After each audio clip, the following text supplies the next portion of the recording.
बिहार दरोगा mock test का ये हमारा तीसरा सीरीज है। आइए बढ़ते हैं प्रश्नों की तरफ। पहला प्रश्न है, माइंड मास्टर्स शीर्षक पुस्तक के लेखक कौन है?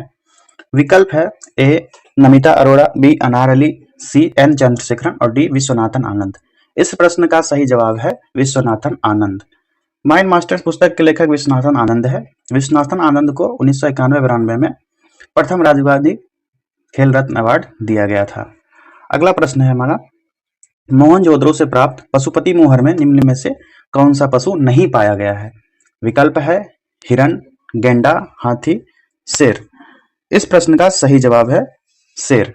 शेर जो है ये पशु मोहनजोदड़ो के पशुपति मोहर में नहीं पाया गया था।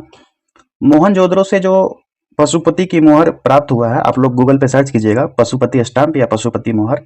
उसमें आप देखिएगा पशुपति के दाएं बाएं और चरण नीचे जो पैर है वहां पे दो दो पशु बैठा हुआ है, जिसमें गेंडा, हाथी, भैंस, बाघ और नीचे जो है वो दो हिरन है। जो महायोगीश्वर जो मूर्ति है पशुपति मोहर में, वो योग मुद्रा में दिखाया गया है।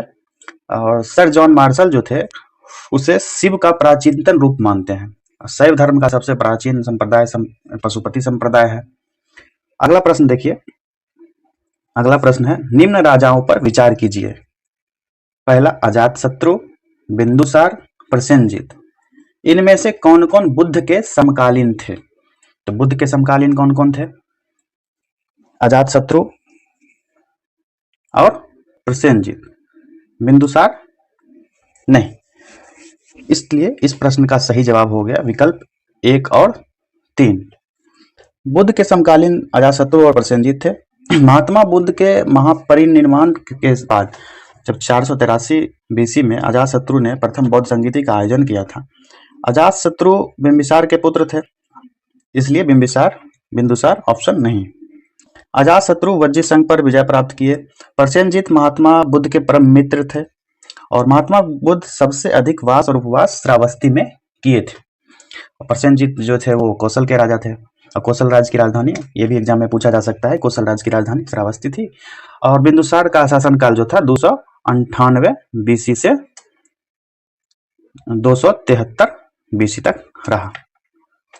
अगला प्रश्न है, सुमेलित कीजिए।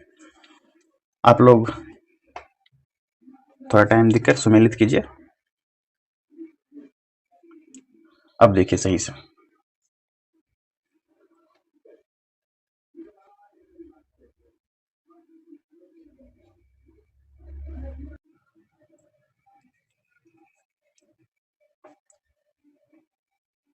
आइए देखिए, एक है बराहमिहिर, ये सॉरी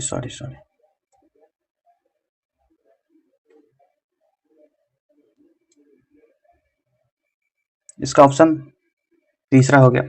विशाख दत्त जो थे देवी चंद्रगुप्तम की रचना किए थे, ये हो गया।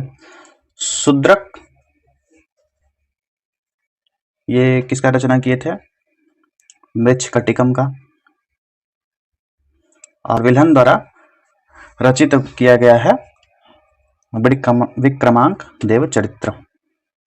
इस प्रकार इस प्रश्न का सही जवाब हो गया विकल्प बी। अगला प्रश्न देखते हैं, मुगल चित्रकला के विषय में कौन सा कथन सत्य है? विकल्प है युद्ध दृश्य, पशु पक्षी और प्राकृतिक दृश्य, दरबारी चित्रण और उपरोक्त सभी। इस प्रश्न का सही जवाब है विकल्प डी, उपरोक्त सभी। ये सभी चित्रण किया गया है।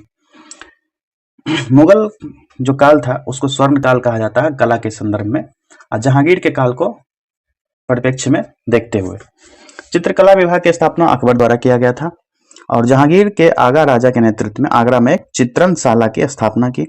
औरंगजेब चित्रकला का विरोधी था और अकबर के दरबार में दसवंत अग्रगणी कलाकार थे। जहांगीर ने विशनदास को फारस में अमीरों का चित्रण करने के लिए भेजा था और बाबर के दरबार के चित्रकार थे। कौन? बेहजाद जो थे, बेहजाद। ये भी प्रश्न पूछा जा सकता है। बेहजाद जो थे बाबर के दरबार के चित्रकार थे, जिसे पूर्व का राफेल कहा जाता था। क्या? पूर्व का राफेल। बेहजाद को। अगला प्रश्न है, निम्नलिखित में से किसने पूर्ण सुरक्षा का वचन शिवाजी को मुगल दरबार में उपस्थित होने के लिए राजी किया था? विकल्प है अफजल खान, शाइस्ता खान, राजा जयसिंह, राजा मान सिंह। इस प्रश्न का सही जवाब है राजा जयसिंह। राजा जयसिंह। राजा जयसिंह ने पूर्ण सुरक्षा का वचन कर शिवाजी को मुगल दरबार में उपस्थित होने के लिए राजी किया था। जून 1665 को पुरंदर की संधि कर शिवाजी और राजा जयसिंह के बीच हुआ था। कौन सा?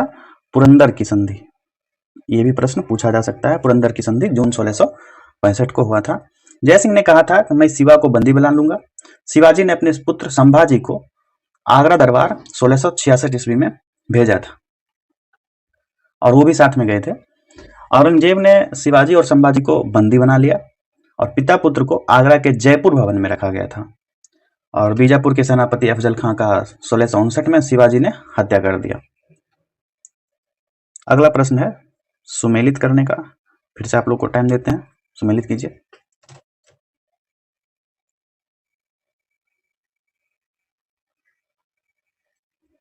क्लाइव जो है बंगाल में दोहरा शासन का व्यवस्था किया था।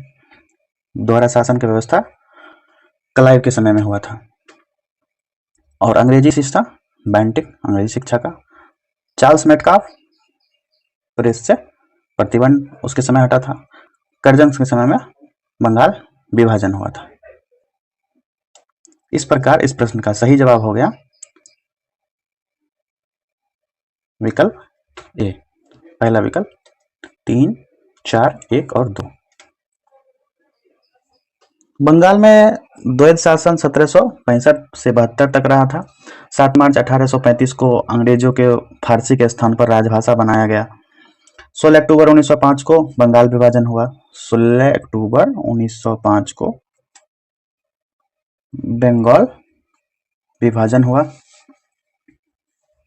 अगला प्रश्न देखते हैं। 1911 में जब राजधानी कलकत्ता से दिल्ली लाने की घोषणा की गई उस समय भारत का वायसराय कौन था? इस प्रश्न विकल्प देखते हैं। Lord Mayo, Lord Lawrence, Lord Minto, Lord Hardinge द्वितीय। तो इस प्रकार इस प्रश्न का सही जवाब हो गया विकल्प डी, लॉर्ड हार्डिंग सेकंड। 1911 में जब कलकत्ता राजधानी से दिल्ली लाने की घोषणा की गई थी उस समय भारत का वायसराय लॉर्ड हार्डिंग सेकंड था।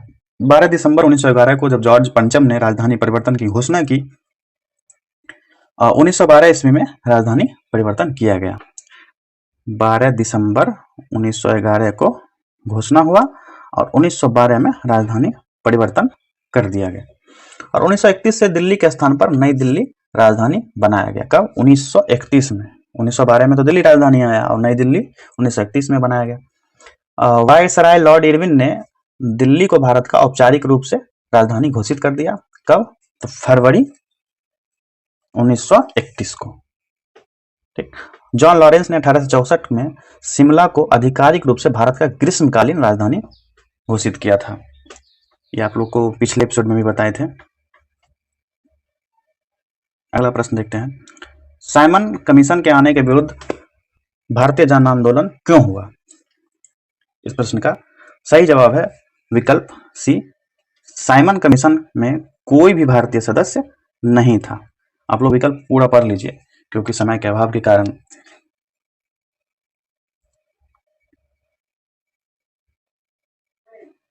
महाराष्ट्र में गणपति पर्व का शुभारंभ किया गया था। किसके द्वारा किया गया था? विकल्प है बाल गंगाधर तिलक, गोपाल कृष्ण गोखले, अरविंद घोष और बिपिन चंद्र पाल। इस प्रश्न का सही जवाब है गणपति का जो शुभारंभ हुआ था महापर्व का बाल गंगाधर तिलक के द्वारा किया गया था। अगला प्रश्न है भारतीय स्वतंत्रता संग्राम के दौरान रॉलेट एक्ट ने किस कारण से सार्वजनिक रोष उत्पन्न किया? विकल्प है इसने धर्म की स्वतंत्रता को कम किया। विकल्प अगला है इसने भारतीय परंपरागत शिक्षा को दबाया। इसने लोगों को बिना मुकदमा चलाए जेल भेजने के लिए अधिकृत किया।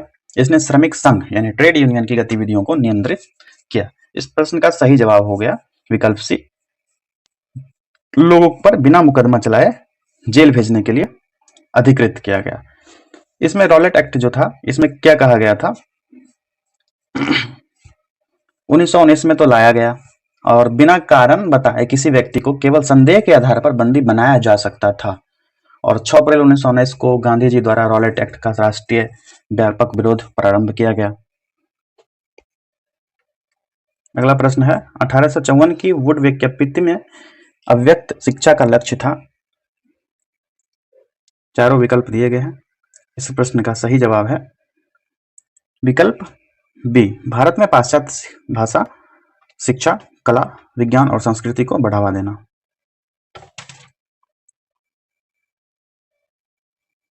अगला प्रश्न है सही युग्म चुनिए। एलोरा गुफाएं, शक, महाबलीपुरम राष्ट्रकूट, मीनाक्षी मंदिर पल्लव शासनकाल, खजुराहो चंदेल शासनकाल।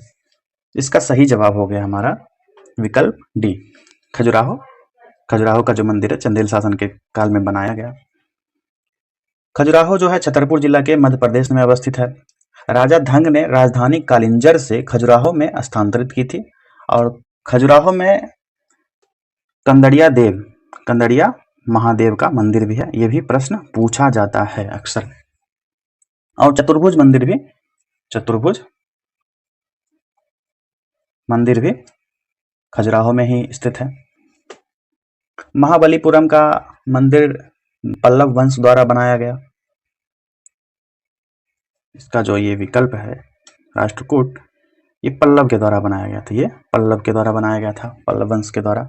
और मीनाक्षी मंदिर पांडे शासनकाल में बनाया गया था। अगला प्रश्न है निम्नलिखित में से कौन सा सही है। सूर्य से पृथ्वी की मध्य दूरी को कहते हैं, क्या कहते हैं? प्रकाश वर्ष, लंबणिक सेकंड, खगोलीय इकाई, एंगस्ट्रम। इस प्रश्न का सही जवाब है विकल्प सी, खगोलीय इकाई कहते हैं। सूर्य से जो पृथ्वी की दूरी होती है उसको खगोलीय इकाई कहते हैं। और एक खगोलीय इकाई यानी 1 angstrom unit is equal to कितना होता है? 1.496 इंटू 10⁻11। ये खगोलीय दूरी होती है, एक खगोलीय दूरी। पृथ्वी पर दो स्थानों की स्थिति के देशांतर का अंतर 15 डिग्री है। स्थानीय समय में कितना अंतर होगा? आप लोग जवाब कमेंट कीजिए। वैसे इस प्रश्न का सही जवाब है 1 घंटा। पृथ्वी पर दो स्थानों की स्थिति के देशांतर का अंतर 15 डिग्री है तो स्थानीय समय में 1 एन आवर का डिफरेंस होगा।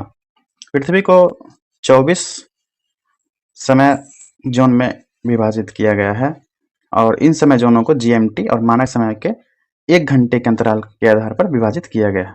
प्रत्येक जोन 15 डिग्री के बराबर है। दो देशांतर के बीच 4 मिनट का अंतर होता है और दो जोन के बीच 60 मिनट का अंतर होता है। 60 मिनट यानी 15 डिग्री यानी 1 घंटा 15 डिग्री। समुद्र में घनत्व बढ़ता है तो ऐसे में लवणता तथा गहराई कम होती है। लवणता बढ़ती है किंतु गहराई कम होती है।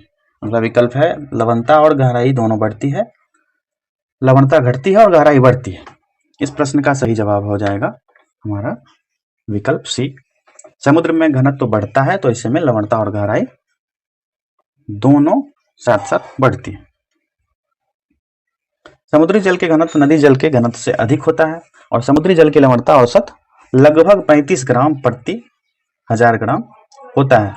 और महासागरीय जल में पाए जाने वाले लवणों में सर्वाधिक मात्रा में NaCl पाया जाता है यानी सोडियम क्लोराइड पाया जाता है।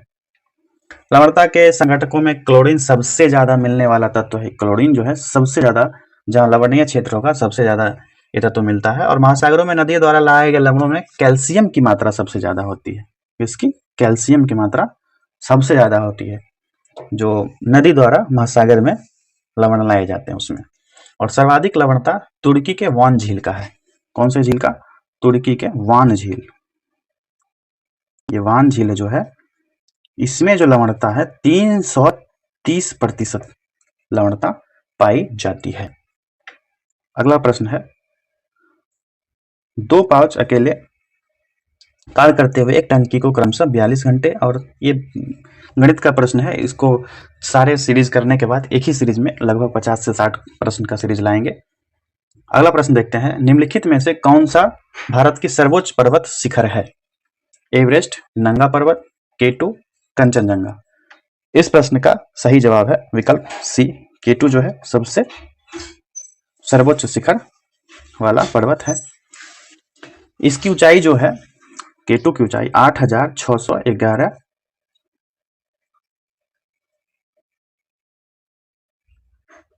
मीटर है। सॉरी, 8,611 मीटर केटू की हाइट है। और केटू काराकोरम श्रेणी के पीओके में अवस्थित है, पाकिस्तान अधिकृत कश्मीर में अवस्थित है। केटू को गॉडविन ऑस्टिन के नाम से भी जाना जाता है। कौन सा? Godwin Austen. ये भी प्रश्न अक्सर पूछा जाता है। और भारत में सर्वोच्च शिखर कंचनजंगा, जिसकी ऊंचाई 8,598 मीटर है।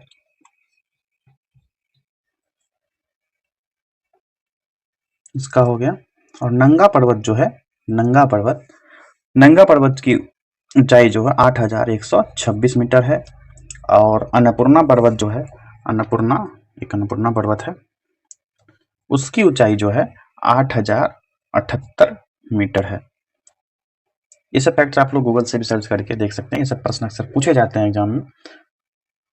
अगला प्रश्न है, निम्नलिखित में से कौन सुमेलित नहीं है? लोकतक झील मणिपुर, सांभर झील राजस्थान, लोनार झील महाराष्ट्र और हुसैन सागर झील कर्नाटका। हुसैन सागर झील कर्नाटका ये सुमेलित नहीं है। हुसैन सागर झील कहाँ है? हुसैन सागर झील तेलंगाना में है। तो ये तमिलनाडु हो जाएगा, तेलंगाना में है।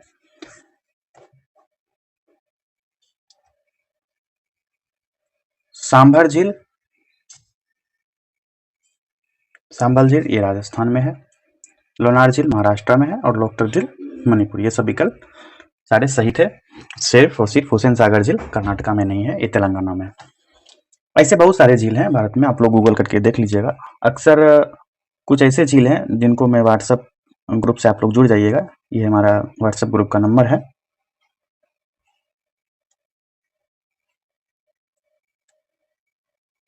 आप लोग हाई करके मैसेज कीजिएगा, उसके बाद ग्रुप में आप लोग को ज्वाइन कर दिया जाएगा। अगला प्रश्न है, छत्तीसगढ़ में कोरबा का महत्व है। विकल्प है एल्युमिनियम उद्योग के कारण, तांबा उद्योग के कारण, अब्रक के कारण, इस्पात उद्योग के कारण। ये कोरबा है, कोरबा का जो महत्व है छत्तीसगढ़ में एल्युमिनियम उद्योग के कारण है। यहाँ पर एल्युमिनियम उद्योग मुख्य रूप से ज्यादा है। और बाल्को कारखाना छत्तीसगढ़ के कोरबा में स्थित है। बाल्को की स्थापना रूस के सहयोग से हुआ था। किसके? रूस के सहयोग से। हिंडाल्को की स्थापना यूएसए के सहयोग से हुआ था। और वेदांता की स्थापना जर्मनी के सहयोग से झारसुगुड़ा में हुआ था। और भारत में एल्युमिनियम का प्रथम कारखाना 1937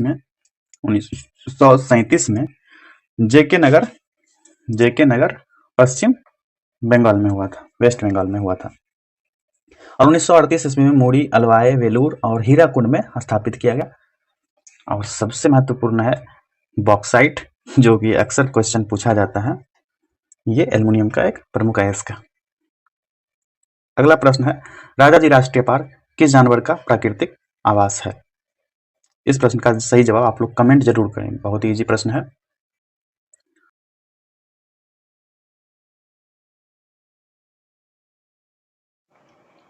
अगला प्रश्न है, फ्लाई ऐश एक पर्यावरणीय प्रदूषक है जो उत्पन्न होती है।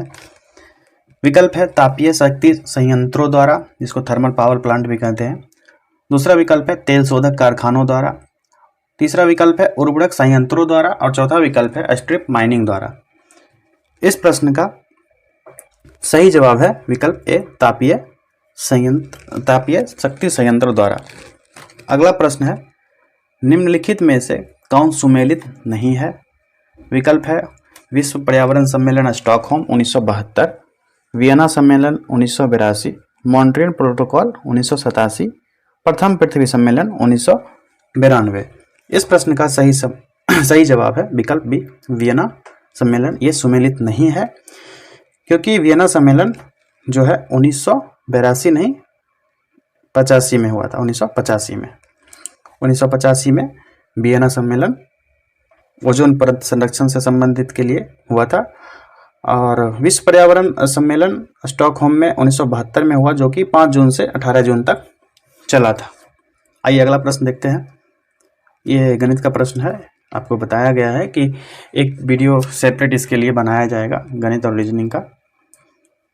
अगला प्रश्न है, कार्डेमम पहाड़ियाँ जिसकी सीमाओं पर स्थित हैं वे हैं कर्नाटका एवं तमिलनाडु, कर्नाटका एवं केरल, केरल एवं तमिलनाडु, तमिलनाडु एवं आंध्र प्रदेश।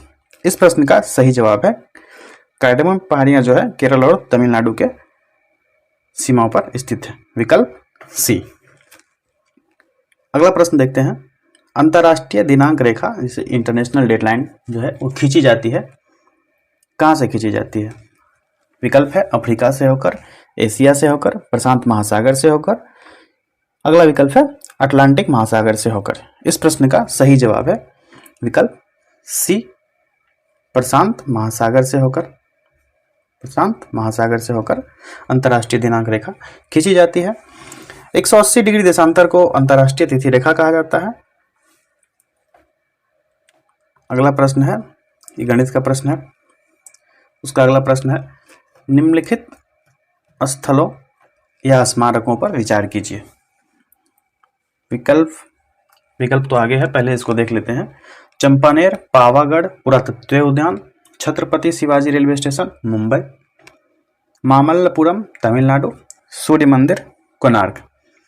उपरोक्त स्थलों या स्मारकों में से कौन से स्थल या स्मारक सही सुमेलित है या हैं? विकल्प है, देख लेते हैं, 1, 2 और 3, 1, 3 और 4, 2 और 4, 1, 2, 3, 4। तो इस प्रश्न का सही जवाब है विकल्प डी, 1, 2, 3 और 4 सभी सुमेलित है। अगला प्रश्न है, भारतीय संविधान इनमें से किसका सर्वाधिक ऋणी है? संयुक्त राष्ट्र अमेरिका का संविधान से, कनाडा के संविधान का और ऑस्ट्रेलिया का संविधान का, या 1935 का भारत शासन अधिनियम, किसका सर्वाधिक ऋणी होगा? इस प्रश्न का सही जवाब है 1935 का भारत शासन अधिनियम जो था उसका। इसी से सारे कानून वहीं से बनना शुरू हुए थे। भारत के संदर्भ में निम्नलिखित कथनों पर विचार कीजिए। पहला कथन है, मुख्य चुनाव आयुक्त एवं अन्य चुनाव आयुक्तों को समान अधिकार प्राप्त है परंतु मिलने वाले वेतन में असमानता है। दूसरा, मुख्य चुनाव आयुक्त वही वेतन पाने का हकदार है जितना उच्चतम न्यायालय के न्यायाधीश को दिया जाता है। तीसरा कथन है, मुख्य चुनाव आयुक्त को उच्चतम न्यायालय के किसी न्यायाधीश को हटाने के तरीके और कारणों के अतिरिक्त किसी कारण से उनके पद से नहीं हटाया जा सकता है। चौथा कथन है, चुनाव आयुक्त का कार्यकाल उसके पदभार संभालने की तारीख से 5 वर्ष अथवा उसके 62 वर्ष की आयु तक है। इसका विकल्प देखते हैं, कौन सा कथन सही है पूछ रहा है। तो इस प्रश्न को ऐसे डील करते हैं। सबसे पहले तो पूरा कर लेते हैं इस क्वेश्चन को। देखिए, मुख्य चुनाव आयुक्त पहला विकल्प जो है, पहला विकल्प ये बिल्कुल गलत है। दूसरा विकल्प, मुख्य चुनाव आयुक्त वही वेतन पाने का हकदार है जितना उच्चतम न्यायालय के न्यायाधीश को दिया जाता है, ये कथन सही है। तीसरा कथन है, मुख्य चुनाव आयुक्त को उच्चतम न्यायालय के किसी न्यायाधीश को हटाने के तरीके कारणों के अतिरिक्त किसी कारण से उनके पद से नहीं हटाया जा सकता, ये भी सही है। और चौथा कथन बिल्कुल गलत है। इस प्रकार इस प्रश्न का सही जवाब है विकल्प बी, 2 और 3। अगला प्रश्न देखते हैं, एक ऐसी याचिका जो न्यायपालिका द्वारा जारी की जाती है तथा जिसमें कार्यपालिका से कहा जाता है कि वह कार्य करे जो उसे प्रदत्त शक्तियों के अंतर्गत करना चाहिए था, उस रिट को क्या कहा जाता है? तो ऐसे रिट को कहा जाता है मैंडेमस। मैंडेमस हमारा विकल्प 4 था, आप लोग चारों विकल्प देख सकते हैं, मैंडेमस। अगला प्रश्न है, पंचायती राज व्यवस्था में शासन प्रणाली की संरचना क्या है? विकल्प है ग्राम स्तर पर स्थानीय स्वशासन की एक स्तरीय संरचना। दूसरा विकल्प है ग्राम और खंड स्तर पर स्थानीय स्वशासन की 2 स्तरीय संरचना। तीसरा विकल्प है ग्राम, प्रखंड और जिला स्तर पर स्थानीय स्वशासन की त्रिस्तरीय संरचना। और चौथा अंतिम विकल्प है ग्राम, खंड और जिला स्तर पर स्थानीय स्वशासन की चतुस्तरीय संरचना। इस प्रश्न का सही जवाब हो जाएगा विकल्प सी, ग्राम, प्रखंड और जिला स्तर पर स्थानीय स्वशासन की त्रिस्तरीय संरचना। ग्राम स्तर पर ग्राम पंचायत है जिसके प्रमुख मुखिया या प्रधान कहलाते हैं, और प्रखंड स्तर पर पंचायत समिति है जिसके प्रधान को प्रमुख कहा जाता है। जिला स्तर पर जिला परिषद है जिसके अध्यक्ष को सभापति कहा जाता है। और भारत में त्रिस्तरीय पंचायती की सिफारिश बलवंत राय मेहता समिति ने की थी। और ग्राम पंचायत पंचायती राज का एक मौलिक इकाई है, और इसमें जो अनुच्छेद है वो 40 जो गांधीवादी दर्शन को दर्शाता है। अगला प्रश्न है, भारत का संविधान स्पष्टतः प्रेस की आज़ादी की व्यवस्था नहीं करता है, किंतु यह आज़ादी अंतर्निहित है। किस अनुच्छेद में? किस अनुच्छेद में? आप लोग जवाब दीजिए। अनुच्छेद 19(1) ए, अनुच्छेद 19(1) बी, तीसरा विकल्प है अनुच्छेद 19(1) सी, 19(1) डी।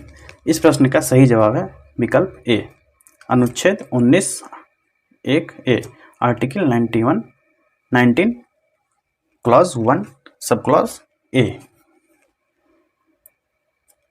अगला प्रश्न है, राजकोषीय घाटे का अर्थ है। ऑप्शन है सरकारी व्यय रिजर्व बैंक के अतिरिक्त अन्य स्रोतों से उधारियां। दूसरा विकल्प है सरकारी राजस्व व्यय राजस्व प्राप्तियां। तीसरा विकल्प है सरकारी पूंजीगत व्यय राजस्व खाते में अधिक। सरकारी व्यय कर एवं गैर कर राजस्व प्राप्तियां। इस प्रश्न का सही जवाब हो जाएगा विकल्प ए, राजकोषीय घाटे का अर्थ है, राजकोषीय घाटा जो है वो क्या होता है, सरकारी व्यय रिजर्व बैंक के अतिरिक्त अन्य स्रोतों से उधारी होती है। इस प्रकार इस प्रश्न का सही जवाब है विकल्प ए। मानव संसाधन विकास मंत्रालय का नाम बदलकर क्या रखा गया है? विकल्प है बेसिक और उच्च शिक्षा मंत्रालय। दूसरा विकल्प है शिक्षा मंत्रालय। तीसरा विकल्प है शिक्षा और संसाधन विकास मंत्रालय। चौथा और अंतिम विकल्प है शिक्षा और संस्कृति मंत्रालय। इस प्रश्न का सही जवाब है विकल्प बी, शिक्षा मंत्रालय। अगला प्रश्न देखते हैं, निम्नलिखित में से कौन सा अंतर्राष्ट्रीय संस्थान विभिन्न देशों को अल्पकालीन ऋण प्रदान करता है? कौन सा? शॉर्ट टाइम ऋण प्रदान करता है। तो कौन सा संस्थान है? अंतर्राष्ट्रीय मुद्रा कोष, पुनर्निर्माण एवं विकास के लिए अंतर्राष्ट्रीय बैंक जिसे IBRD कहते हैं, विश्व व्यापार संगठन वर्ल्ड ट्रेड ऑर्गेनाइजेशन जिसे WTO कहा जाता है, अंतर्राष्ट्रीय वित्त निगम। इस प्रश्न का सही जवाब है अंतर्राष्ट्रीय मुद्रा कोष IMF।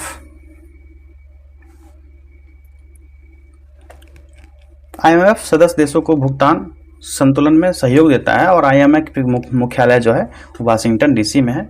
और IMF की स्थापना जो है 27 दिसंबर 1945 को किया गया था। 1945 ईस्वी 27 दिसंबर को किया गया था। और IBRD जो है ये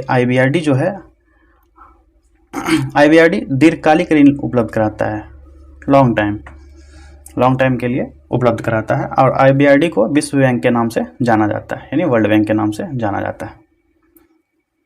अगला प्रश्न है, निम्नलिखित में से कौन सा एक युग्म सही सुमेलित नहीं है? अंतर्राष्ट्रीय श्रम संगठन जो है इसका मुख्यालय जिनेवा में है, सही है ये विकल्प। अंतर्राष्ट्रीय समुद्री संगठन लंदन, अंतर्राष्ट्रीय मुद्रा कोष वाशिंगटन DC, अंतर्राष्ट्रीय परमाणु अभिकरण न्यूयॉर्क।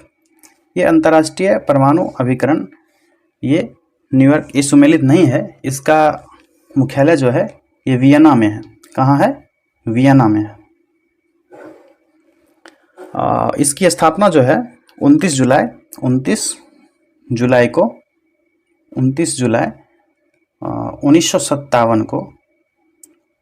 1957 को इसका स्थापना किया गया था। अंतर्राष्ट्रीय परमाणु ऊर्जा अभिकरण का स्थापना 29 जुलाई 1957 ईस्वी को किया गया था। इसका मुख्य उद्देश्य था परमाणु ऊर्जा को शांतिपूर्ण उपयोग में बढ़ावा देना है। और व्यापक परमाणु परीक्षण जो होता है CTBT वो 24 सितंबर 1996 में अस्तित्व में आया। अगला प्रश्न है, विदेशी व्यापार का भुगतान संबंधित है। विकल्प है आयात के गुणों से, निर्यात के गुणों से, विदेशी व्यापार गुणक से, भुगतान संतुलन से। इस प्रश्न का सही जवाब है भुगतान संतुलन से, सीधा से जवाब है। अगला प्रश्न गणित का है, इसको सेपरेट वीडियो में देखेंगे। अब नेक्स्ट क्वेश्चन है, जब धूप वर्षा की बूंदों पर गिरती है तो इंद्रधनुष बनता है। इसके लिए निम्नलिखित में से कौन सी भौतिक परिघटनाएं जिम्मेवार हैं? कथन है परिक्षेपण, अपवर्तन, आंतरिक परावर्तन। तो इस प्रश्न का सही जवाब हो जाएगा ये सभी जो है, जब धूप वर्षा की बूंदों पर गिरती है तो इंद्रधनुष बनता है। इसके लिए परिक्षेपण, अपवर्तन, आंतरिक परावर्तन, ये तीनों चीज़ें उत्तरदायी होती है। और आपको जानकारी के लिए बता दें कि इंद्रधनुष दो प्रकार के होते हैं, एक होता है प्राथमिक इंद्रधनुष और द्वितीयक इंद्रधनुष। द्वितीयक इंद्रधनुष जो होता है प्राथमिक इंद्रधनुष की अपेक्षा कुछ धुंधला दिखाई पड़ता है। और इंद्रधनुष के निर्माण के लिए कौन कौन से कारक होना आवश्यक है, जैसे कि वर्षा अभी तुरंत हुआ हो, या वर्षा की बूंदें आकाश में लटकी हुई हो, या प्रकाश की किरणें तिरछी इन बूंदों पर पड़ रही हो, एवं पूर्ण आंतरिक जैसी प्रकाशिक घटनाएं जब होती है जिससे आकाश में 7 रंगों की परत दिखाई देती है, उसे ही इंद्रधनुष कहते हैं। अगला प्रश्न देखते हैं, शुष्क सेल में निम्नलिखित में से किनका विद्युत अपघट्यों के रूप में प्रयोग होता है? विकल्प है, पहला विकल्प अमोनियम क्लोराइड और जिंक क्लोराइड, दूसरा विकल्प सोडियम क्लोराइड और कैल्शियम क्लोराइड, तीसरा विकल्प है मैग्नीशियम क्लोराइड और जिंक क्लोराइड, चौथा और अंतिम विकल्प है अमोनियम क्लोराइड और कैल्शियम क्लोराइड। इस प्रश्न का सही जवाब है विकल्प ए अमोनियम क्लोराइड और जिंक क्लोराइड। शुष्क सेल में जो होता है ना, कैथोड के रूप में कार्बन के क्षार और एनोड के रूप में जिंक का परिवर्तन होता है। अब बैटरी का आप चैप्टर पढ़े ही होंगे, ज़्यादा विस्तार में जाएंगे तो समय ज़्यादा लग जाएगा। अगला प्रश्न देखते हैं, पहचानिए कि निम्न में से कौन से परिवर्तन रासायनिक परिवर्तन है? कथन के रूप में है, चांदी के कप का बदरंग होना, नैप्थलीन के पिंडों का ऊर्ध्वपतन, जल का विद्युत अपघटन, भाप का संघनन। इस प्रश्न का सही जवाब है, देख लेते हैं,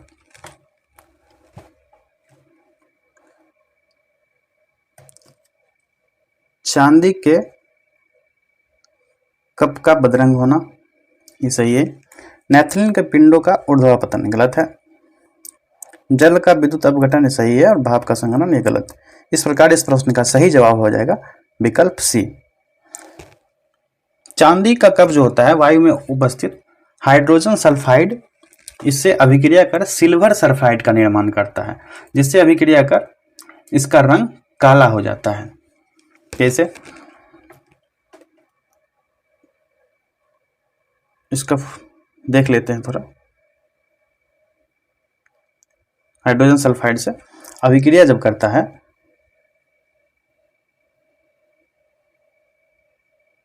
तो ये सिल्वर सल्फाइड का निर्माण करता है। यही सिल्वर सल्फाइड के निर्माण के कारण इसका रंग काला हो जाता है। अगला प्रश्न देखते हैं, 2, 4 और 8 ओम परिमाणों वाले 3 प्रतिरोध समांतर क्रम में जुड़े हैं। इस निकाय का तुल्य प्रतिरोध कितना होगा? इसका तो गणित के साथ ही ये करेंगे, लेकिन इस प्रश्न का सही जवाब जो है वो विकल्प ए हो जाएगा, 2 ओम से कम। अगला गणित का ही प्रश्न है, इसको सेपरेट में देखेंगे। निम्नलिखित अगला प्रश्न है, निम्न कथनों पर विचार कीजिए। 100 डिग्री सेंटीग्रेड पर भाप तथा 100 डिग्री सेंटीग्रेड पर उबलते जल में उष्मा की मात्रा एक समान होती है। दूसरा कथन है, बर्फ की संगलन गुप्त उष्मा तथा जल की वाष्पन गुप्त उष्मा बराबर होती है। तीसरा कथन है, वातानुकूलक में कक्ष वायु में से वाष्पित कुंडली में उष्मा का निष्कर्षण होता है तथा द्रवनेत्र कुंडली पर उष्मा का निर्सन होता है। इस प्रश्न का सही जवाब है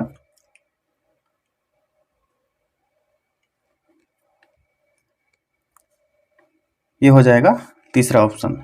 देख लेते हैं कौन सा कथन सही है, केवल डी।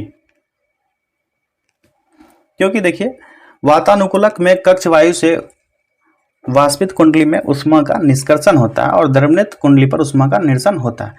100 डिग्री सेंटीग्रेड पर भाप में 640 kcal ऊष्मा का तथा 100 डिग्री सेंटीग्रेड पर उबलते जल में ऊष्मा का मान 100 CAL होता है और बर्फ के संगलन की गुप्त ऊष्मा 80 kcal ग्राम होता है प्रति ग्राम होता है, जबकि वाष्पन की ऊष्मा 540 कैल्शियम पर ग्राम होता है। इस प्रकार इस प्रश्न का सही जवाब हो जाएगा विकल्प डी, केवल 3।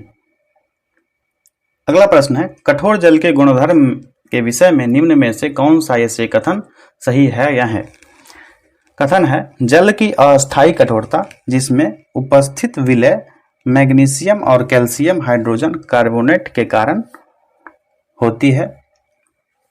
ये विकल्प है, बिल्कुल सही है।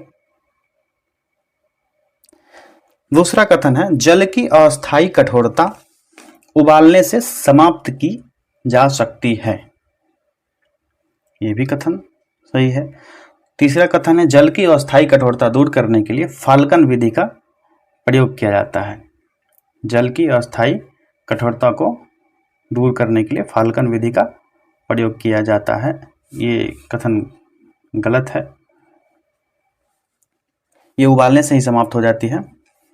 और चौथा और अंतिम कथन है, जल की अस्थायी कठोरता क्लार्क विधि से दूर की जाती है। जल की अस्थायी कठोरता जो है इसको दूर करने के लिए कैल्शियम और मैग्नीशियम के सल्फेट, क्लोराइड, नाइट्राइट, ये इन सभी लवणों के घुले रहने के कारण दूर हो जाती है। ये कथन भी गलत है। इस प्रकार हमारा सही जवाब हो गया 1 और 2, यानी विकल्प ए, 1 और 2। अगला प्रश्न है, जब मृदु स्टील को उच्च तापमान पर गर्म किया जाता है और अचानक पानी में ठंडा किया जाता है तो वह कठोर तथा भंगुर हो जाता है। यह प्रक्रिया कहलाती है। विकल्प है, पहला कठोरीकरण हार्डनिंग, दूसरा विकल्प है तापानुशीतलन, तीसरा विकल्प है शीतलन, चौथा और अंतिम विकल्प है टेम्परिंग। इस प्रश्न का सही जवाब है विकल्प डी, टेम्परिंग। अगला प्रश्न देखते हैं, हैलोजन में सबसे अभिक्रियाशील है। विकल्प है फ्लोरीन, क्लोरीन, ब्रोमीन, आयोडीन। इस प्रश्न का सही जवाब है विकल्प है फ्लोरीन। अगला प्रश्न है, संस्पर्श लेंस यानी कॉन्टैक्ट लेंस किससे बनाए जाते हैं। विकल्प है पॉलीवाइनिल क्लोराइड, पॉलीस्टाइन, ल्यूसाइट और टेफ्लॉन। इस प्रश्न का सही जवाब है विकल्प सी, ल्यूसाइट। संस्पर्श लेंस जो होता है ल्यूसाइट से बनाए जाते हैं। सामान्यतः 2 गोलीय पृष्ठ से घिरे हुए किसी अपवर्तक माध्यम को लेंस कहा जाता है। आप लोगों को पता है लेंस प्राय 2 प्रकार के होते हैं, उत्तल लेंस और अवतल लेंस। लेंस की शक्ति जो होती है डी जो होता है लेंस की शक्ति प्लस डी एवं अवतल लेंस की शक्ति, और लेंस की शक्ति को डायोप्टर कहा जाता है, डायोप्टर से मापा जाता है। यदि 2 लेंस को परस्पर सटाकर रख दें तो उसकी क्षमताएं जो होती है जुड़ जाती है और संयुक्त लेंस को क्षमता दोनों लेंसों की क्षमताओं के योग के बराबर हो जाती है। अगला प्रश्न है, विभिन्न घनत्व के 3 द्रव P, Q और R में से कोई वस्तु एक एक करके ढाली गई। निम्न कथनों को ध्यान में रखते हुए इन द्रव और उनके घनत्वों को आरोही क्रम में व्यवस्थित कीजिए। द्रव P में वस्तु पूर्णतः डूब जाती है। द्रव Q में वस्तु तैरती है और उसके आयतन का 1/4 भाग द्रव की सतह से नीचे होता है। तीसरा कथन है, द्रव R में वस्तु तैरती है और उसके आयतन का आधा भाग 1/2 पार्ट द्रव की सतह से नीचे होता है। विकल्प पर नजर डालते हैं। इस प्रश्न का सही जवाब हो जाएगा विकल्प डी, P R Q। अगला प्रश्न देखते हैं, सामान्य नाम न्यूक्लियॉन किसके लिए है। विकल्प है इलेक्ट्रॉन और प्रोटॉन, इलेक्ट्रॉन और न्यूट्रॉन, प्रोटॉन और न्यूट्रॉन, उपरोक्त में से कोई नहीं। इस प्रश्न का सही जवाब हो जाएगा विकल्प बी, प्रोटॉन और न्यूट्रॉन। प्रोटॉन और न्यूट्रॉन। न्यूट्रॉन एक अस्थायी मूल कण है और इसका जीवन काल जो है 17 मिनट का अप्रोक्स होता है, 17 मिनट ही होता है। इसका द्रव्यमान प्रोटॉन के द्रव्यमान के बराबर होता है और यह एक आवेश रहित मूलकण है। क्या है? आवेश रहित मूलकण होता है। प्रोटॉन एक अस्थायी मूलकण होता है और इसका द्रव्यमान जो होता है 1.67 इंटू 10⁻⁻27 किलोग्राम होता है। अगला प्रश्न देखते हैं।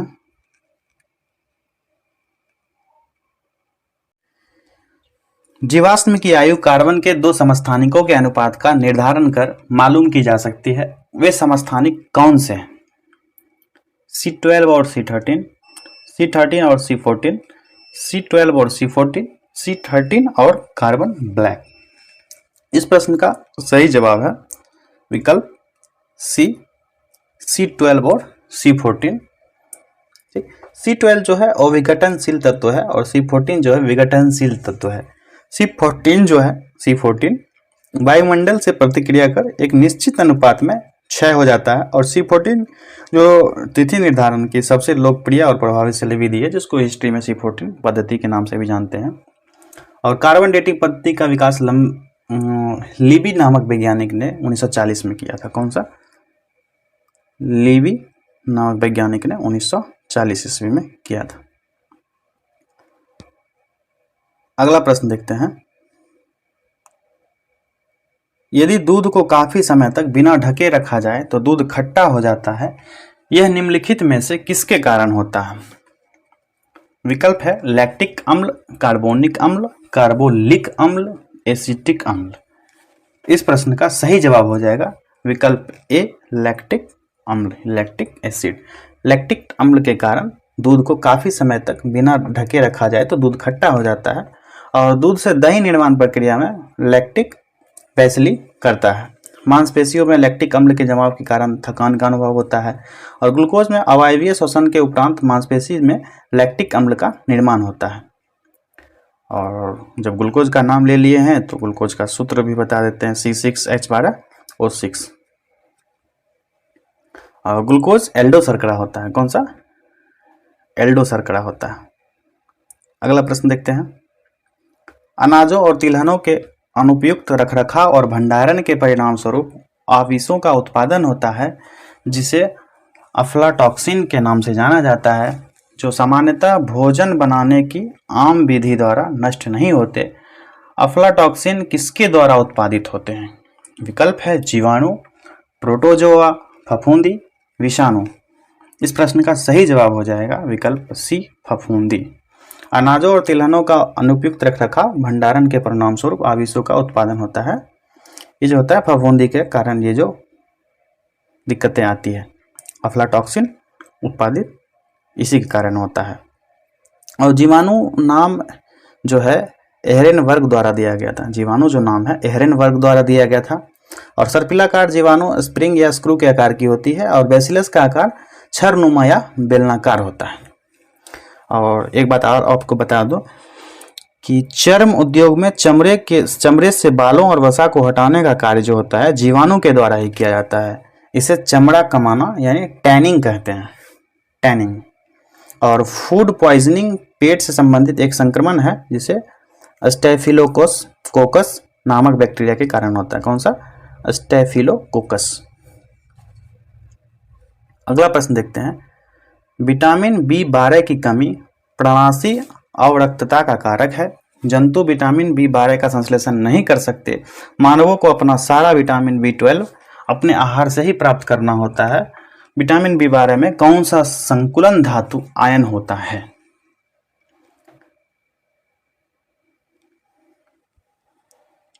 विकल्प है मैग्नीशियम आयन, लौह ion, cobalt ion, zinc ion.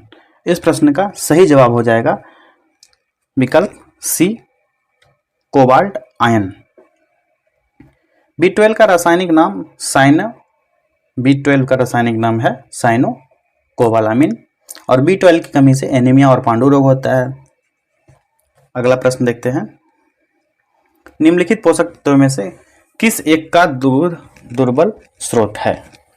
दुग्ध दुर्बल स्रोत है। विकल्प है calcium, protein, carbohydrate, vitamin C. इस प्रश्न का सही जवाब हो जाएगा विटामिन सी। विटामिन सी का रासायनिक नाम भी जान लेते हैं, स्कॉर्बिक अम्ल होता है। विटामिन सी की कमी से स्कर्वी होता है। और विटामिन सी का स्रोत जो होता है कौन कौन से हो सकते हैं? नींबू, मिर्ची, संतरा, नारंगी, टमाटर या अंकुरित अनाज, कोई भी अंकुरित अनाज हो। पौधों में होने वाली क्रियाओं में से एक जो इनका तापमान कम कर सकती है वे होती हैं।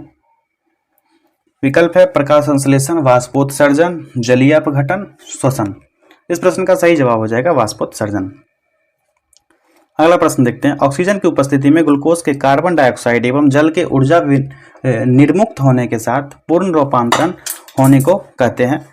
विकल्प है वायु श्वसन, अवायु श्वसन, ग्लाइकोलिसिस, जल अपघटन।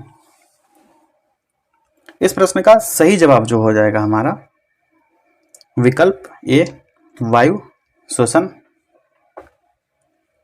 अगला प्रश्न देखते हैं। ये सुमेलित करना है,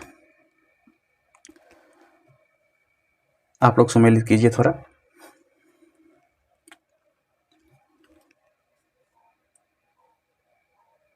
अस्त्र जो है 10 से 25 किलोमीटर तक, धनुष जो है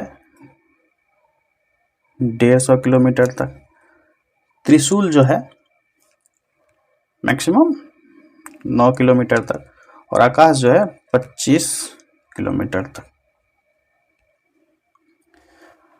ये जो है आप लोग सोच रहे होंगे कि क्या किलोमीटर, ये जो है हवा से हवा में जो मार करने की दूरी होती है उसको दर्शाया गया प्रक्षेपास्त्रों को कि कौन सा अस्त्र जमीन से हवा में कितनी दूरी तक जा सकता है। इस प्रकार इस प्रश्न का सही जवाब हो जाएगा विकल्प सी। अगला प्रश्न है। इसरो द्वारा स्थापित लिक्विड प्रोपल्सन सिस्टम सेंटर स्थित है। विकल्प है महेंद्रगिरी तमिलनाडु, बेंगलुरु कर्नाटक, अहमदाबाद गुजरात, हैदराबाद तेलंगाना। इस प्रश्न का सही जवाब हो जाएगा विकल्प ए महेंद्रगिरी तमिलनाडु। इसी तरह अंतरिक्ष केंद्र जिसपे लगभग क्वेश्चन किए जाते हैं, जैसे विक्रम साराभाई अंतरिक्ष केंद्र तिरुवनंतपुरम में है, इसरो उपग्रह केंद्र जो है बेंगलुरु में है, सार केंद्र श्रीहरिकोटा में है, भौतिक अनुसंधान प्रयोगशाला अहमदाबाद में है और अंतरिक्ष उपयोग केंद्र ये भी अहमदाबाद में ही है। मुख्य नियंत्रण सुविधा है ये हासन में है और द्रव प्रणोदक प्रणाली केंद्र जो है वो तिरुवनंतपुरम, बेंगलुरु और महेंद्रगिरी तीनों जगह है। अगला प्रश्न देखते हैं। साफ्टा का पूर्ण रूप है, SAFTA, साफ्टा का पूर्ण रूप है। इस प्रश्न का सही जवाब हो जाएगा, देखते हैं। विकल्प है साउथ एशिया प्रीफरेंशियल ट्रेड एजेंसी, नहीं। सार्क एशिया प्रीफरेंशियल ट्रेड एजेंसी, नहीं। साउथ एशिया प्रीफरेंशियल ट्रेड एजेंसी, ये भी नहीं है। जब ये तीनों विकल्प नहीं है तो इसका सही जवाब हो जाएगा उपरोक्त में से कोई नहीं। अब जान लेते हैं साफ्टा का फुल फॉर्म क्या हो सकता है। South Asian free trade agreement क्या होता है? South Asian free trade agreement होता है, जगह नहीं आ पा रहा है, एग्रीमेंट होता है, एग्रीमेंट यानी south Asian free trade agreement SAFTA का फुल फॉर्म होता है। अगला प्रश्न देखते हैं। मैपल लीफ का देश के नाम से किस देश को जाना जाता है? विकल्प है फ्रांस, पुर्तगाल, कनाडा, स्पेन। इस प्रश्न का सही जवाब हो जाएगा विकल्प सी कनाडा। कनाडा को मैपल लीफ का देश के नाम से जाना जाता है। और हर्मिट किंगडम जो है कोरिया को कहा जाता है, हर्मिट किंगडम कोरिया को कहा जाता है। होली लैंड जेरूसलम को, इंग्लैंड का बगीचा कैंट को कहा जाता है। लिली का देश जो है कनाडा को कहा जाता है। किसको? लिली का देश भी कनाडा को कहा जाता है। और बहुत सारे ऐसे नाम हैं, उपनाम जो है, जैसे एम्पायर सिटी न्यूयॉर्क को कहा जाता है। अगला प्रश्न है। गुरुदेव रविंद्रनाथ टैगोर की रचना को भारत के अलावा किस देश का राष्ट्रगान स्वीकार किया गया है? ये तो आप लोग भी जानते होंगे, सीधे से जवाब है बांग्लादेश। विकल्प है पाकिस्तान, बांग्लादेश, नेपाल और म्यांमार। सही जवाब है बांग्लादेश। रविंद्रनाथ टैगोर जो है इनके द्वारा आमार सोनार बांग्ला बांग्लादेश का जो राष्ट्रीय गीत है इसको रचित किया गया था इनके द्वारा। गुरुदेव की उपाधि जो है रविंद्रनाथ टैगोर को, गुरुदेव की उपाधि जो है महात्मा गांधी द्वारा दिया गया था। गोरा रविंद्रनाथ टैगोर के द्वारा एक उपन्यास है गोरा, वो रविंद्रनाथ टैगोर की ही रचना है, उनकी ही। अगला प्रश्न देखते हैं, निम्नलिखित में से कौन सा एक युग्म सुमेलित नहीं है? मैकमोहन रेखा भारत और चीन, सही है। रेडक्लिफ रेखा भारत और पाकिस्तान, सही है। डूरंड रेखा पाकिस्तान और अफगानिस्तान, ये भी सही है। 8 डिग्री चैनल अंडमान और मालदीव, ये अंडमान और मालदीव नहीं है, ये मालदीव और मिनिकॉय के बीच, मालदीव एवं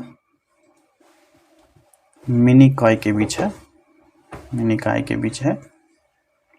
इस प्रकार इस प्रश्न का सही जवाब हो जाएगा ऑप्शन डी। अगला प्रश्न है, चाबहार बंदरगाह परियोजना भारत द्वारा किस देश में विकसित की गई है? विकल्प है इराक, ईरान, मालदीव, मॉरिशस। इस प्रश्न का सही जवाब हो जाएगा विकल्प बी, ईरान। चाबहार बंदरगाह को भारत सरकार द्वारा विकसित किया गया है और इस पर भारत सरकार 50 करोड़ डॉलर खर्च कर रही है। चाबहार बंदरगाह जो है सामरिक दृष्टि से बहुत महत्वपूर्ण है और श्रीलंका एवं हम्बनटोटा बंदरगाह को चीन की merchant port holdings limited company द्वारा विकसित किया जा रहा है और ग्वादर बंदरगाह को पाकिस्तान ने चीन को दे दिया है। इस प्रश्न का सही जवाब हो गया ईरान। अगला प्रश्न देखते हैं, निम्नलिखित कथनों पर विचार कीजिए। कथन है पहला, विश्व का सबसे बड़ा द्वीप ग्रीनलैंड है। दूसरा कथन है, ग्रीनलैंड डेनमार्क के अधीन एक स्वायत्त क्षेत्र है। उपरोक्त में से कौन सा ऐसे कथन सही है? यह है विकल्प है केवल एक, केवल दो, एक और दो दोनों, ना तो एक ना ही दो। इस प्रकार इस प्रश्न का सही जवाब हो जाएगा विकल्प सी, एक और दो दोनों। ग्रीनलैंड जो सबसे बड़ा द्वीप है और ग्रीनलैंड डेनमार्क के अधीन एक स्वायत्त क्षेत्र है। ग्रीनलैंड जो है आर्कटिक महासागर में इसकी अवस्थिति है और इसका क्षेत्रफल जो है 21,75,000 वर्ग किलोमीटर का है। और न्यू गिनी द्वीप जो है पश्चिमी प्रशांत महासागर में स्थित है। न्यू गिनी द्वीप के बारे में अक्सर क्वेश्चन पूछा जाता है। होन्शु द्वीप है, होन्शु द्वीप उत्तर पश्चिम प्रशांत महासागर में है। और क्यूबा जो है कैरेबियन सागर में स्थित है, क्यूबा कैरेबियन सागर में स्थित है। और तस्मानिया द्वीप दक्षिण पश्चिम प्रशांत महासागर में स्थित है, प्रशांत महासागर के दक्षिण पश्चिम में स्थित है। ये प्रशांत महासागर बहुत ही इम्पोर्टेंट प्लेस है, सागर है, इससे जुड़े हुए प्लेसेस हैं जो जिनके बारे में मैंने बताया। निम्नलिखित में से कौन सुमेलित नहीं है? विश्व जनसंख्या दिवस 11 जुलाई, सही है। विश्व वानिकी दिवस 21 मार्च, विश्व पर्यावरण दिवस 5 जून, विश्व तंबाकू निषेध दिवस 22 मार्च, नहीं, ये विश्व तंबाकू निषेध दिवस जो है 31 मई को होता है, 31 मई, 31 मई को विश्व तंबाकू दिवस होता है, इसलिए विकल्प डी इसका सही जवाब हो गया। पटाना नामक उष्ण कटिबंधीय घास के मैदान निम्न में से किस देश में पाए जाते हैं? विकल्प है ब्राजील, इंडोनेशिया, श्रीलंका, हंगरी। इस प्रश्न का सही जवाब हो जाएगा विकल्प सी, श्रीलंका। श्रीलंका में पटाना नामक उष्ण कटिबंधीय घास के मैदान पाए जाते हैं। अगला प्रश्न है ऑपरेशन ब्लैक बोर्ड संबंधित है। विकल्प है ग्रामीण शिक्षा से, प्रौढ़ शिक्षा से, शहरी शिक्षा से, शिशु शिक्षा से। इस प्रश्न का सही जवाब हो जाएगा विकल्प बी, प्रौढ़ शिक्षा से जो है ऑपरेशन ब्लैक बोर्ड संबंधित है। और ऑपरेशन ब्लैक बोर्ड जो प्रौढ़ शिक्षा संबंधित है, इसी तरह और भी ऑपरेशन है, जैसे ऑपरेशन फ्लड का संबंध दूध उत्पादन से है। ऑपरेशन ब्लू स्टार जो अमृतसर स्वर्ण मंदिर के आतंकवादियों पर चलाया गया एक सैनिक अभियान का नाम है। ऑपरेशन ब्लैक बोर्ड जो है 1986 में शिक्षा नीति के द्वारा संचालित किया गया और ऑपरेशन ब्लैक बोर्ड 1987 में लागू किया गया। 86 में क्या हुआ, इसको संचालित किया गया और 1987 में लागू कर दिया गया।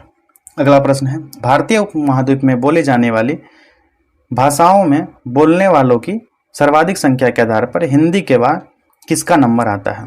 विकल्प है उर्दू, बांग्ला, तेलुगु, तमिल। इस प्रश्न का सही जवाब हो जाएगा विकल्प बी, बांग्ला। बांग्ला जो है हिंदी के बाद सबसे ज़्यादा बोली जाने वाली भाषा है और विश्व में सर्वाधिक बोली जाने वाली भाषा अंग्रेजी है औपचारिक रूप से, जिसे लगभग 114 करोड़ 113-14 करोड़ के आसपास बोली जाती है।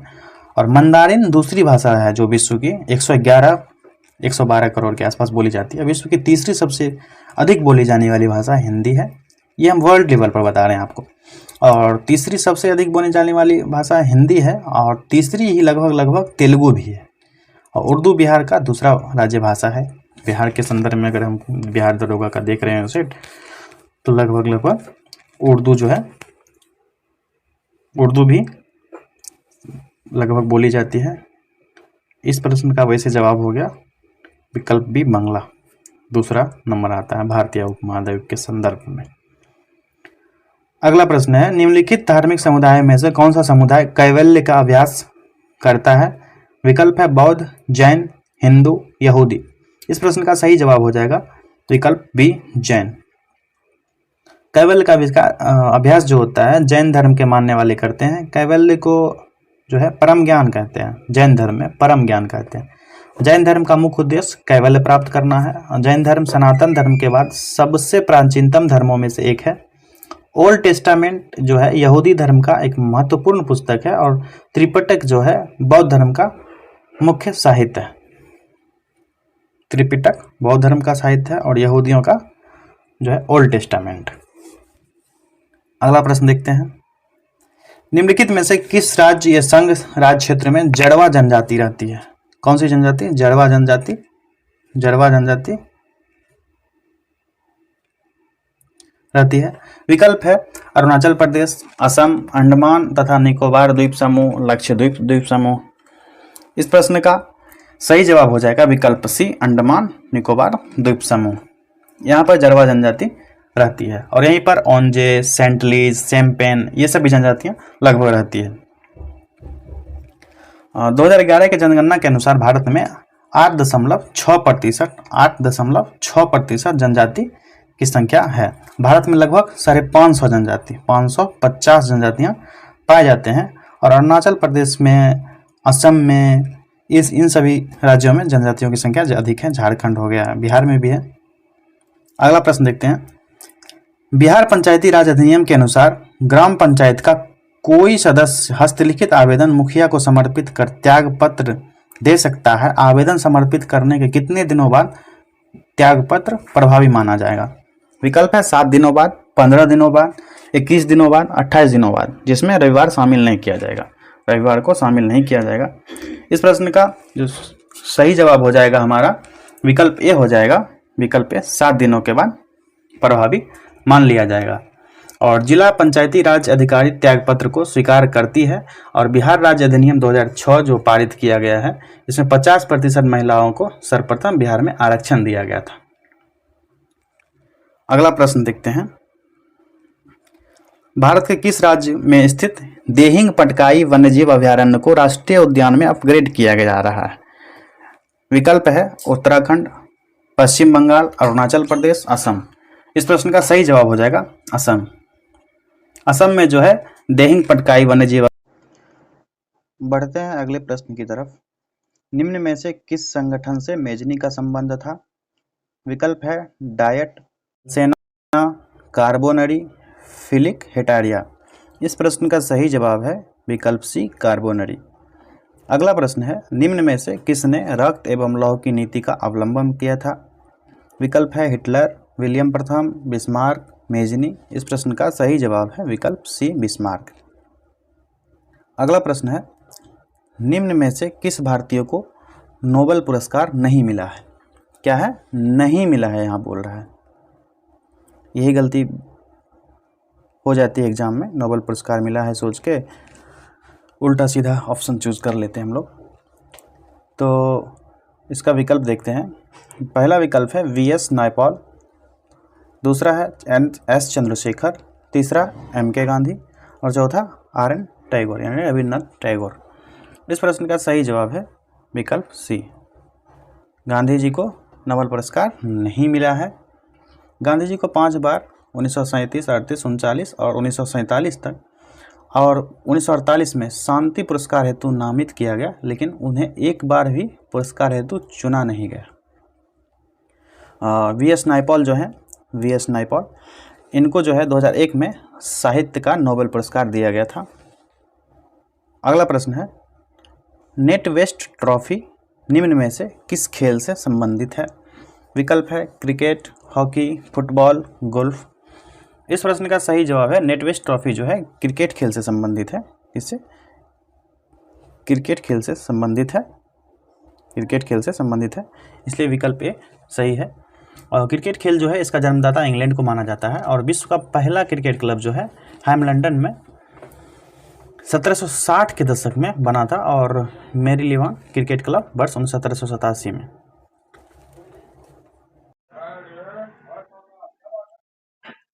बनाना किक किस खेल से संबंधित है? Hockey, football, volleyball, cricket. Banana kick जो है ये फुटबॉल से संबंधित है, फुटबॉल से। और फुटबॉल का जन्मदाता जो है इंग्लैंड ही है और विश्व का पहला फुटबॉल क्लब 1857 में इंग्लैंड में शेफील्ड फुटबॉल क्लब नाम से गठित हुआ था और इसका जो पहला फुटबॉल क्लब डलहौजी क्लब था। क्या? डलहौजी क्लब। अगला प्रश्न है, धर्म को समुदाय का मुख्य आधार मानने वाले व्यक्ति को क्या कहते हैं? विकल्प है आदर्शवादी, जातिवादी, धर्मनिरपेक्ष, सांप्रदायिक। और धर्म को जो समुदाय का मुख्य आधार मानते हैं इनको जो है सांप्रदायिक कहा जाता है। अक्सर सुनते हैं धर्म को लेकर सांप्रदायिक दंगा।